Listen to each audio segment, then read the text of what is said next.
الحمدللہ والصلاة والسلام علی سیدنا رسول اللہ وعلی آلہ واصحابہ ومن والہ۔ بسم اللہ الرحمن الرحیم۔ الصحیح لغیرہ تعریفہ هو الحسن لذاتہ اذا روی من طریق آخر مثلہ او اقوی منہ وسمی صحیحا لغیرہ لأن الصحة لم تأتي من ذات السند وإنما جاءت من انضمام غيره له۔ صحیح لغیرہ وہ حدیث جو غیر کی وجہ سے صحیح ہوتی ہے۔ اب اس کی تعریف اس کے نام ہی سے معلوم ہو رہی ہے، یعنی وہ صحیح حدیث جو غیر کی وجہ سے صحیح ہوتی ہے۔ یہ تعریف دیکھیے، تعریفہ هو الحسن لذاتہ، صحیح لغیرہ وہ حسن لذاتہ ہے جب دوسری سند سے اسی کے مثل یا اس سے زیادہ قوی سند سے مروی ہو۔ کہ صحیح لغیرہ وہ حسن لذاتہ ہے جب مروی ہو من طریق آخر کسی دوسری سند سے مثل ہی جو دوسری سند اسی کے مثل ہو او اقوی منہ ہو یا اس سے زیادہ قوی ہو۔ صحیح ہے۔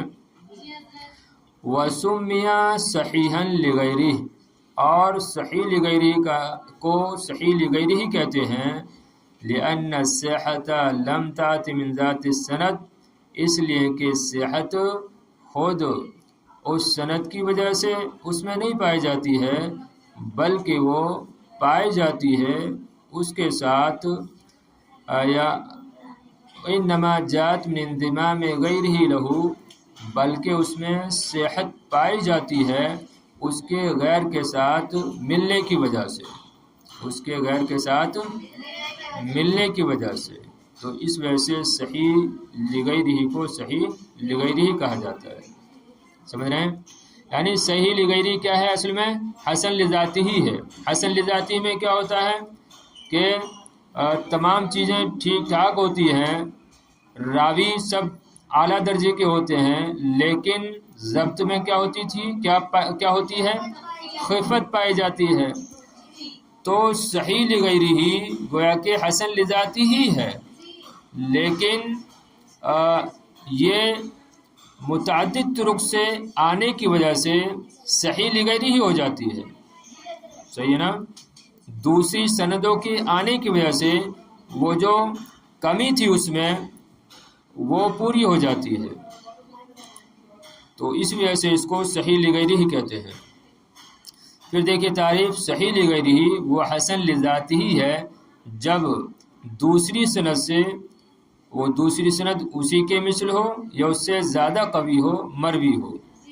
تو صحیح لغیرہ وہ حسن لذاتہ ہی ہے جب کہ وہ مروی ہو دوسری سند سے اسی کے مثل یا اس سے زیادہ قوی سند کے ذریعے۔ اور صحیح کو صحیح لغیرہ کا نام صحیح لغیرہ رکھا جاتا ہے، اس لیے کہ صحت اس کی اپنی سند کی وجہ سے نہیں آتی ہے اس میں، بلکہ اس کے دوسرے کے ساتھ شامل ہونے کی وجہ سے اس میں صحت آتی ہے۔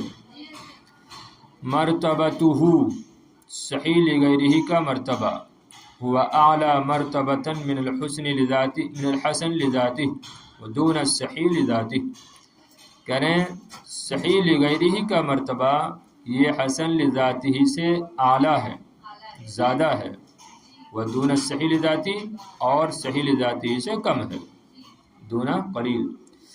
تو صحیح لغیرہ کا مرتبہ حسن لذاتہ سے اعلیٰ ہے اور صحیح لذاتہ سے کم ہے۔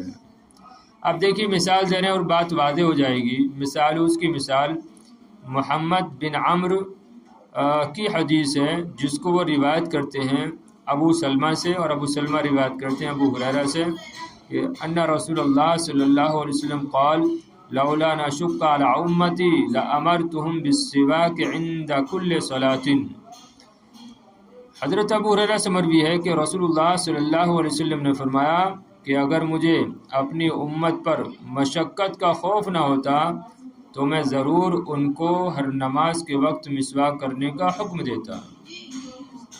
صحیح ہے کہ اگر مجھے میری امت پر مشقت کا خوف نہ ہوتا لامرتہم بالسواک عند کل صلاۃ، تو میں ہر نماز کے وقت مسواک کا ان کو حکم دیتا. بعض روایتوں میں عند کل یہ وضوء، کہ ہر وضو کے وقت میں مسواک کا حکم دیتا. بہرحال ابھی معنی سے بحث نہیں ہے، ابھی اصل میں کیا بتانا ہے کہ یہ حدیث صحیح لغیرہ ہی ہے. صحیح ہے نا. راوی کون کون ہے اس میں؟ پہلے راوی دیکھیے. پہلے راوی کون ہے؟ محمد بن عمرو. دوسرے کون ہے؟ ابو سلمہ. تیسرے ہیں ابو ہریرہ. تو یہاں پر جو کلام ہے وہ محمد بن عمرو جو راوی ہیں ان پر کلام ہے کہ یہ ضعیف ہیں. دیکھیے خود بتا رہے ہیں آگے. قال ابن صلاح، ابن صلاح نے کہا فمحمد بن عمرو بن علقمہ من المشہورین بالصدق والصیانہ. پس محمد بن عمرو بن علقمہ، یعنی علقمہ کون ہے؟ دادا ہیں کس کے؟ محمد کے.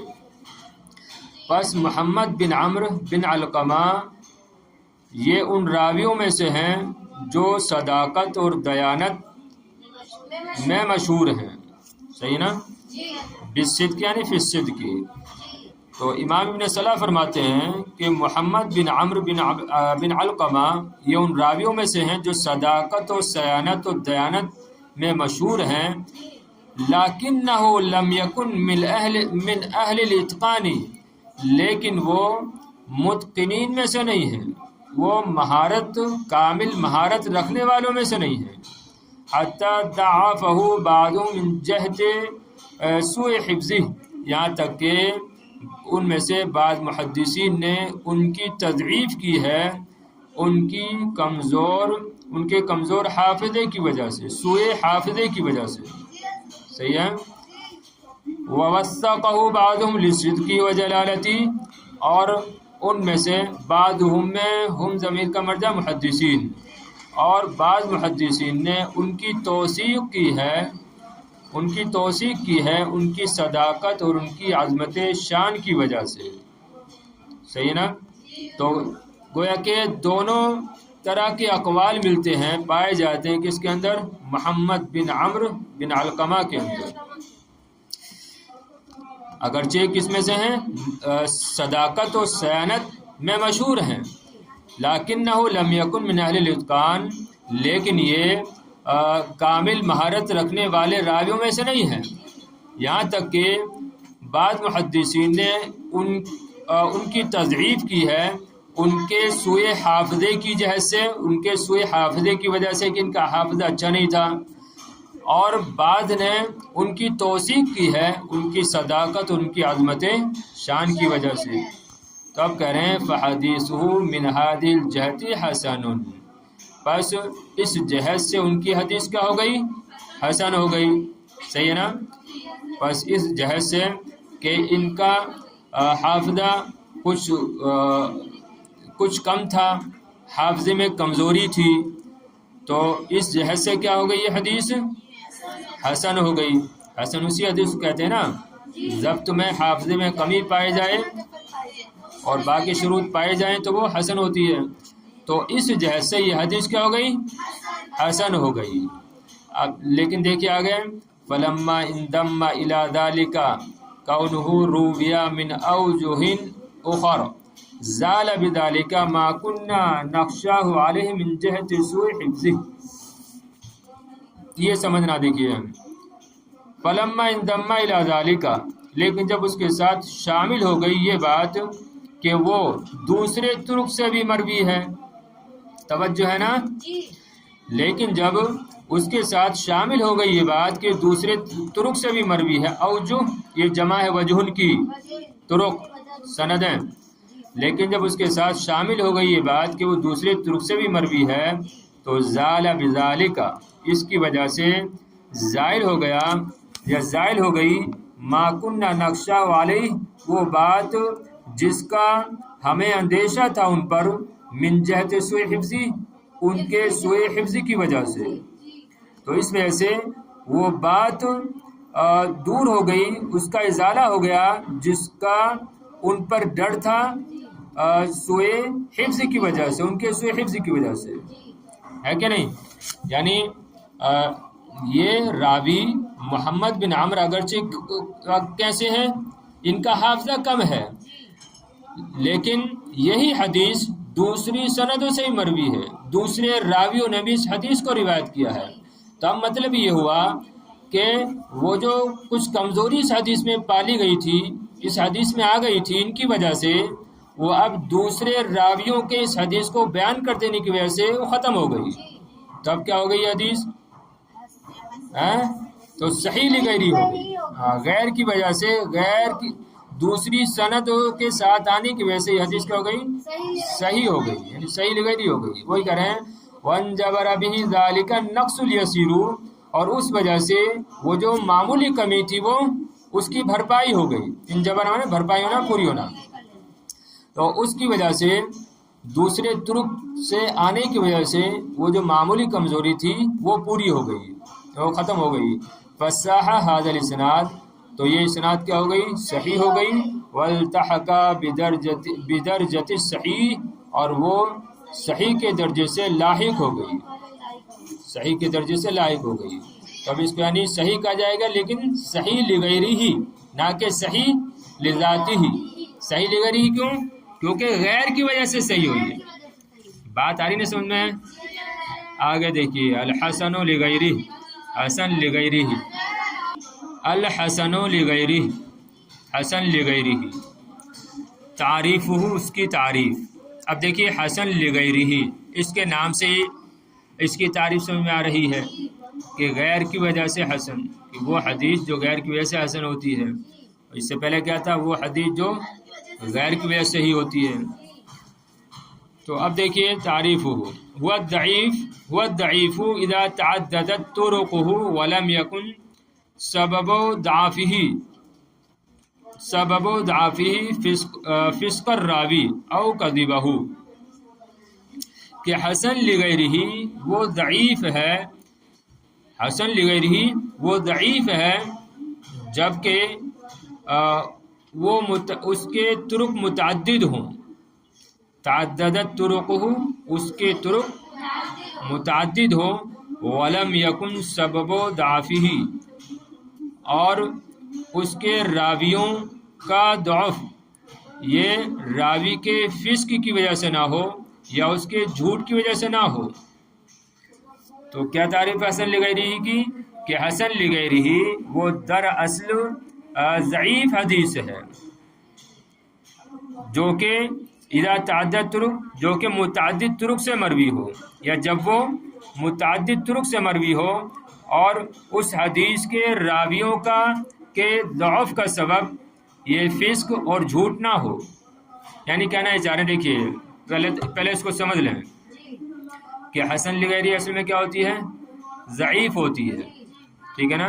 ضعیف ہوتی ہے، لیکن وہ ضعیف حدیث کیا ہو جائے گی؟ حسن ہو جائے گی، حسن لغیری ہو جائے گی جبکہ دوسرے طرق سے بھی وہ آ جائے، صحیح ہے نا؟ لیکن دوسرے طرق کیسے ہونے چاہیے؟ یعنی وہ بھی ضعیف ان میں راوی ہوں، لیکن ان کے راوی کا جو ضعف ہے وہ اس وجہ سے نہ ہو کہ وہ جھوٹے ہیں، وہ راوی جھوٹے ہیں یا فاسق ہیں۔ اگر اس حدیث میں ضعف اس معنی کر ہے تو پھر وہ حسن لغیری نہیں ہوگی، صحیح ہے نا؟ پھر تو مردود ہو جائے گی۔ جبکہ ابھی کس کی بات چل رہی ہے؟ مقبول کی، خبر مقبول کی بات چل رہی ہے۔ تو دیکھیں وہ حدیث کہ جو متعدد طرق سے مروی ہو لیکن راوی کیا ہوں؟ ضعیف ہوں، لیکن ایسے ضعیف نہ ہوں کہ وہ جھوٹے ہوں یا فاسق ہوں۔ ہاں مثلا کوئی معمولی سی کمی ہے، مثلا حافظے میں کمی ہے، یا وہ نامعلوم راوی ہیں اور ایسے راوی سے ایسی حدیث کو روایت کر رہے ہیں تو وہ حدیث حسن لغیری ہی کہلائے گی جب تک کہ وہ راوی جھوٹے نہ ہو، فاسق نہ ہو۔ وہی کہہ رہے ہیں کہ صحیح لغیری ہی وہ ضعیف ہے جب کہ وہ متعدد طرق سے مروی ہو، اذا تعدد طرق، جب کہ اس کے طرق متعدد ہوں، ولم یکن سبب ضعفہ فسق الراوی او کذبہ، اور اس کے ضعف کا سبب یا راوی کے ضعف کا سبب راوی کا فسق یا اس کا جھوٹ نہ ہو۔ یستفاد من ھذا التعریف، اس تعریف سے مستفاد ہوتی ہے یہ بات، ان الضعیف یرتقی الی درجۃ الحسن لغیرہ بامرین ہما، کہ ضعیف حدیث یہ حسن لغیرہ کے درجے تک پہنچ جاتی ہے دو امروں کی وجہ سے۔ دیکھیں خود ہی وضاحت کر رہے ہیں، ان یروا من طریق آخر فاکثر، کہ وہ دوسری سند سے مروی ہو، دوسری کسی سند سے مروی ہو، فاکثر یا زیادہ سندوں سے، یعنی ان یروا من طریق آخر فاکثر، کہ وہ ضعیف حدیث کسی دوسری سند سے مروی ہو یا زیادہ سندوں سے مروی ہو، اس طور پر کہ دوسرا طریق دوسری سند اسی کے مثل ہو یا اس سے زیادہ قوی ہو۔ صحیح ہے نا؟ پہلا امر یہ ہو گیا۔ دوسرا امر یہ ہے ان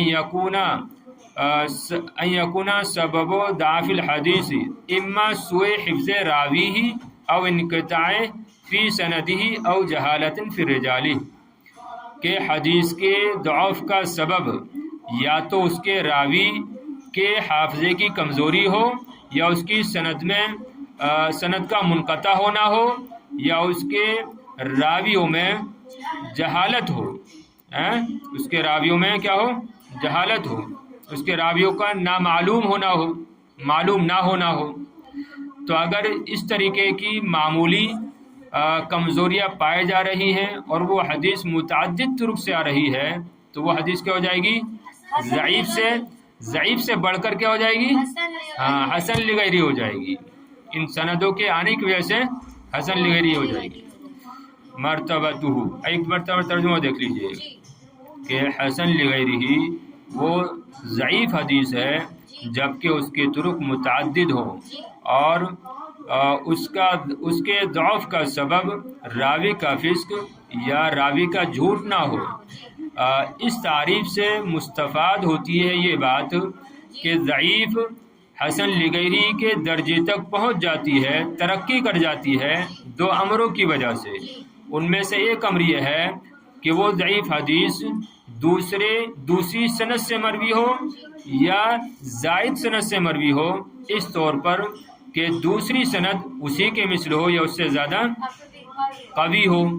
اور دوسرا امر یہ ہے کہ حدیث کے ضعف کا سبب یا تو اس حدیث کے راوی کی حافظے کی کمزوری ہو، یا اس کی سند کا منقطع ہونا ہو، یا اس کے راویوں کا مجہول ہونا ہو۔ صحیح ہے؟ مرتبتہ، اب حسن لغیری کا مرتبہ کیا ہے؟ کہہ رہے ہیں الحسن لغیری ادنا مرتبۃ من الحسن لذاتہ، کہ حسن لغیری یہ حسن لذاتہ کے مرتبے سے کم ہے، ادنا کم ہے، کہ حسن لغیری حسن لذاتہ کے مرتبے سے کم ہے۔ وین بنی علی ذالک، یعنی بناء علی ذالک، اور اسی بنا پر انہ لو تعارض الحسن لذاتہ ما الحسن لغیرہ قدم الحسن لذاتہ، اور اسی بنا پر اگر حسن لذاتہ کا ٹکراؤ ہو جائے حسن لغیرہ کے ساتھ تو حسن لذاتہ کو مقدم کیا جائے گا۔ صحیح ہے؟ مرتبتہ، حسن لغیرہ کا مرتبہ کیا ہے؟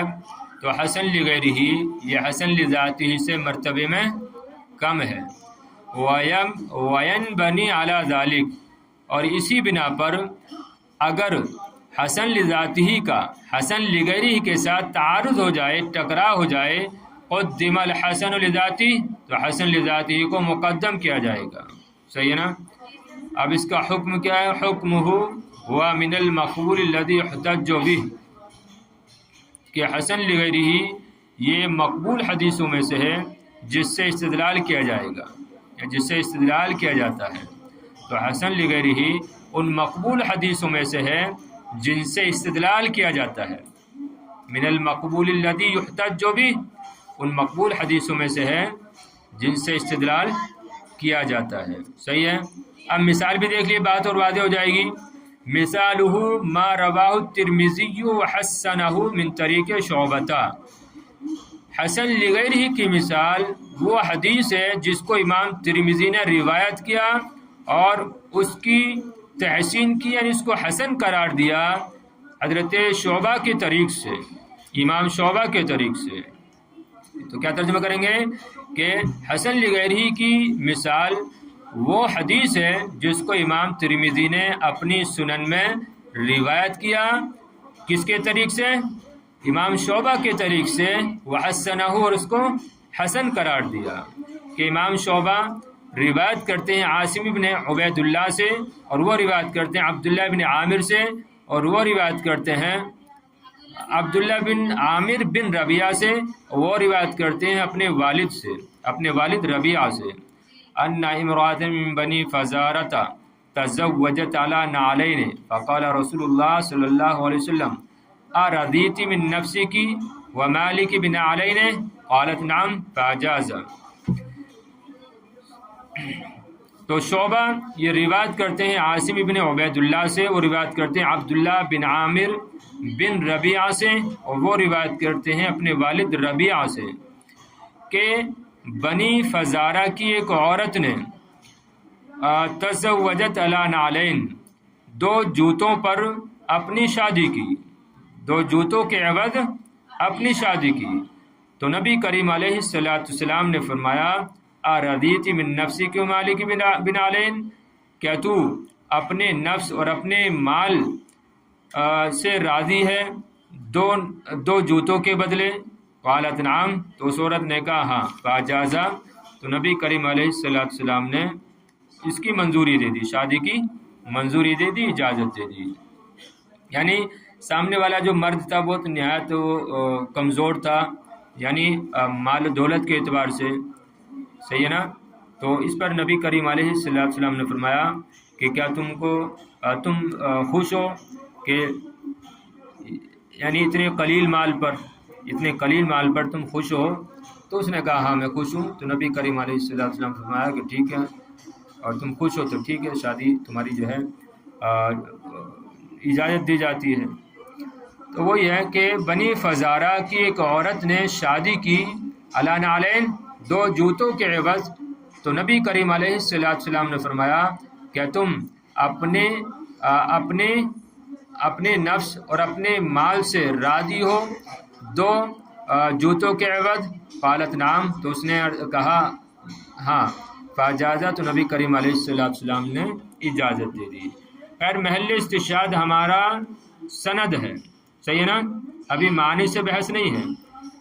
قالت ترمذی، امام ترمذی فرماتے ہیں وفی الباب عن عمرو وابی ہریرہ وعائشہ وابی حدرد، کہ اس باب میں حضرت عمر اور حضرت ابو ہریرہ، حضرت عائشہ اور ابو حدرد رضوان اللہ تعالی علیہم اجمعین سے روایت مروی ہے۔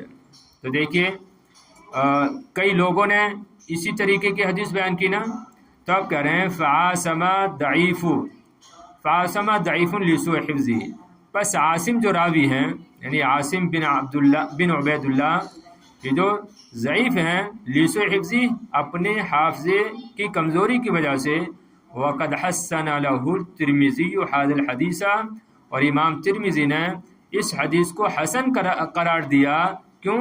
لمجیء من غیر وجہ، متعدد طرق سے آنے کی وجہ سے، متعدد طرق کے آنے کی وجہ سے اس حدیث کو حسن قرار دیا۔ تو دیکھیے وہی کہا تھا نا کہ وہ جو کمزوری ہو راوی میں، وہ معمولی کمزوری ہو، مثلا حافظہ کمزور ہو، یا مجہول راوی ہو، یا حدیث میں انقطاع ہو، لیکن وہ ضعف کا نہیں ہونا چاہیے، فسق کا نہیں ہونا چاہیے، اور کذب کا نہیں ہونا چاہیے۔ تو یہاں پر جو عاصم راوی ہیں صرف ان کے حافظے میں کمی ہے۔ اب جب یہ حدیث دوسرے طرق سے بھی آ گئی تو اب یہ ضعیف سے نکل کر کدھر پہنچ گئی؟ حسن لغیرہ میں پہنچ گئی، حسن لغیرہ کے درجے میں پہنچ گئی، صحیح ہے نا؟ پھر دیکھیے اس کی مثال وہ حدیث ہے جس کو امام ترمذی نے روایت کیا ہے اور اس کو حسن قرار دیا حضرت شعبہ کی سند سے، خیر پھر یہ حدیث ذکر کرنے کے بعد امام ترمذی فرماتے ہیں کہ اس باب میں حضرت عمر، حضرت ابو ہریرہ، حضرت عائشہ، ابو حضرت سے بھی روایت مروی ہیں۔ پس عاصم جو کہ ضعیف ہیں، اپنے حافظے کی کمزوری کی وجہ سے امام ترمذی نے اس حدیث کو حسن قرار دیا، لمجیہ من غیر وجہ، دوسرے طرق سے آنے کی وجہ سے، اس حدیث کے دوسرے طرق سے آنے کی وجہ سے۔ صحیح ہے، تو یہ کیا ہوئی حدیث؟ حسن لغیرہ ہوئی۔